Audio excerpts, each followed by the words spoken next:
बोलिए श्रीमन्नारायण भगवान की जय। प्रिय भक्तों, मार्गशीर्ष मास की पूर्णिमा बहुत ही महत्वपूर्ण होती है। हिंदू पंचांग के अनुसार यह पूर्णिमा प्रत्येक महीने में एक बार आती है।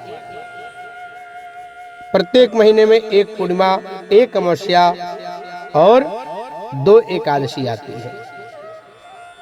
पूर्णिमा बहुत ही महत्वपूर्ण तिथि होती है। पूर्णिमा के दिन अगर आप कोई बहुत ही शुभ काम करना चाहते हैं, बहुत बड़ा कोई काम करना चाहते हैं, तो आप पूर्णिमा के दिन भी आप कर सकते हैं। और जैसे मार्गशीर्ष मास की पूर्णिमा और भी जो कोई विशेष पूर्णिमा है, उस दिन काम करने से आपको कई गुना अधिक फल प्राप्त होता है। इस बार मार्गशीर्ष महीने में जो पूर्णिमा आ रही है वह बहुत ही ज्यादा फल देने वाली है और बहुत ही महत्वपूर्ण पूर्णिमा बताई गई है। मार्गशीर्ष महीने की जो पूर्णिमा है, यह 15 दिसंबर को है। दिन रविवार है। 14 दिसंबर को शाम को 5 बजे पूर्णिमा लग जाएगा, परंतु हमारे शास्त्रों में, हमारे वैदिक पद्धतियों में जो सूर्योदय वाली तिथि लिया जाता है, तो उस हिसाब से देखा जाए तो पूर्णिमा 15 दिसंबर को है। 14 दिसंबर को बिल्कुल मान्य नहीं है, क्योंकि वह सूर्योदय में नहीं हो रही है। 15 दिसंबर को 2:35 पर पूर्णिमा खत्म होगी दोपहर में। उदया तिथि के हिसाब से पूरा दिन पूर्णिमा का पूजा होगा, पूरा दिन पूर्णिमा का कथा इत्यादि होगा। और पूर्णिमा के दिन गंगा स्नान किया जाता है, गंगा जी में दीपदान किया जाता है। और मार्गशीर्ष महीने के पूर्णिमा की तो बातें निराला है। प्रिय भक्तों, आप लोग भी कोशिश करें, गंगा तीर्थ आदि पर जाएं, गंगा के चरणों में जाकर के वहां पर स्नान करें माँ गंगा के गोदी में।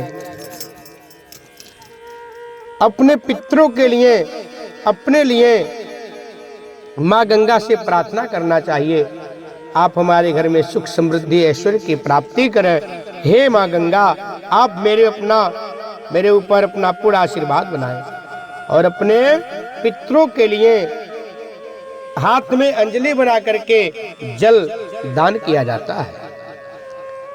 उस दान से, उस जल को अर्घ देने से आपके पितरों को मोक्ष प्रदान होता है, सद्गति प्रदान होता है। जो आपके पित्र अगर भटक भी रहे हैं, आप जो है गंगा में स्नान करते हुए, अंजलि से जल चढ़ाते हुए, जल चढ़ाए और प्रार्थना कर लें, उनको मोक्ष की प्राप्ति भी हो जाती है।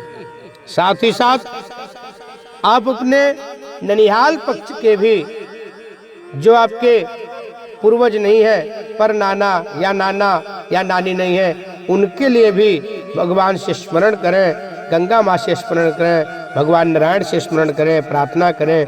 हे भगवान नारायण, हे माँ गंगा, हमारे पितरों को मोक्ष प्रदान करें, सद्गति प्रदान करें और उनको बैतरणी नदी भी पार कराएं। प्रिय भक्तों, कहा गया है पूर्णिमा के दिन या अमावस्या के दिन जो लोग गंगा में स्नान करते हैं, उनको अक्षय फल की प्राप्ति होती है। और मार्गशीर्ष महीने में जो पूर्णिमा होती है, उसी दिन से माघ मेला प्रारंभ हो जाता है। और इस बार तो महाकुंभ का बहुत ही विस्तार आयोजन भी प्रयागराज में हुआ है। महाकुंभ लग रहा है। आप लोग कुंभ में भी जाकर के ज्यादा से ज्यादा फल प्राप्त करें और कोशिश करना चाहिए कुंभ में स्नान करने के बाद गंगा जल अवश्य ले आए। वह गंगा जल इतना ज्यादा पवित्र होता है, कुंभ का गंगा जल इतना ज्यादा सर्वशक्तिशाली होता है, क्योंकि जब कुंभ लगता है तो सारे देवी देवता जितने होते हैं सब लोग आकर के उस स्थल पे और उस धरती पे वास करते हैं, विचरण करते हैं। भगवान लोग भी इच्छा करते हैं हमें पृथ्वी लोक पे जाने का अवसर प्राप्त हो। तो ऐसा जब अवसर आता है स्वयं सारे भगवान आकर के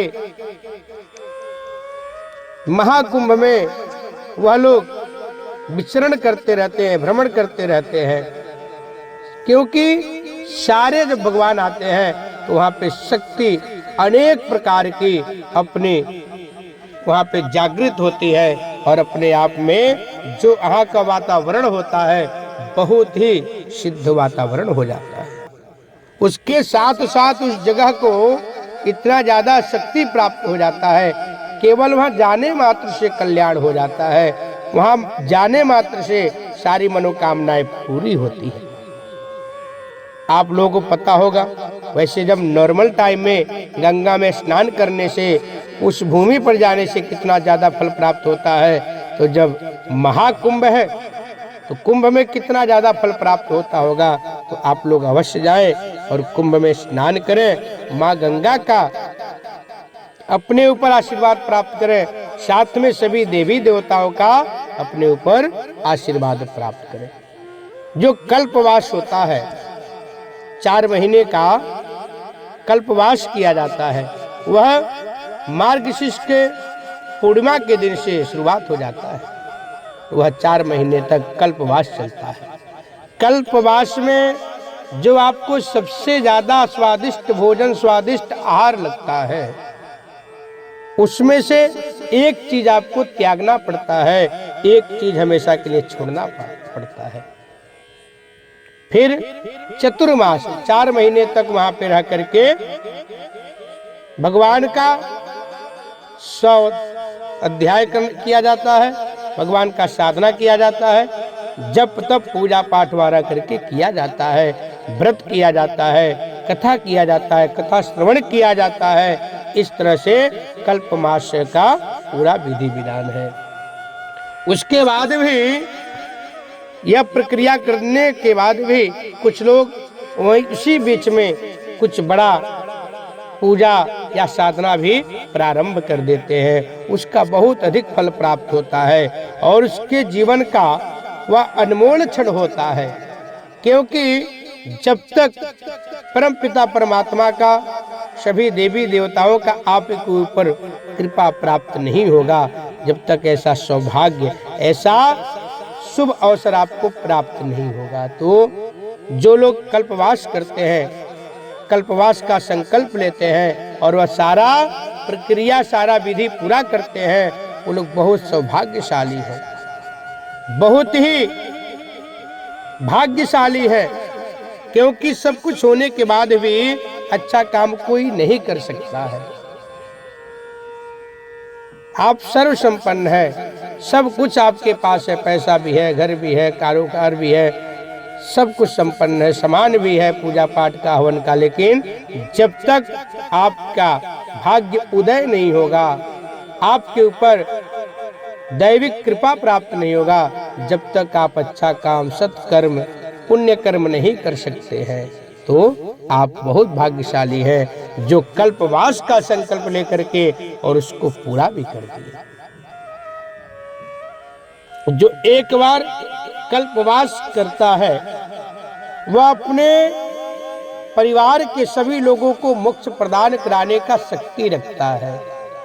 जो लोग एक बार कल्पवास करते हैं वह अपने पितरों को भी मोक्ष प्रदान कर देते हैं। अब सोच सकते हैं कल्पवास में कितना ज्यादा शक्ति होता है, कितना ज्यादा वह प्रभावशाली और चमत्कारी है। आप लोगों को मैं बता दिया हूं, 15 दिसंबर पूर्णिमा के दिन यह स्नान करके गंगा जी में, जमुना जी में आप भगवान श्री नारायण का, माँ गंगा जमुना जी का आशीर्वाद प्राप्त करें। और अपने पूर्वजों को मोक्ष कराएं और अपने भी मनोकामना पूर्ण करें, आपका भी कल्याण हो जाएगा। बोलिए श्री कृष्ण भगवान की जय। बोलो श्रीमन नारायण भगवान की जय।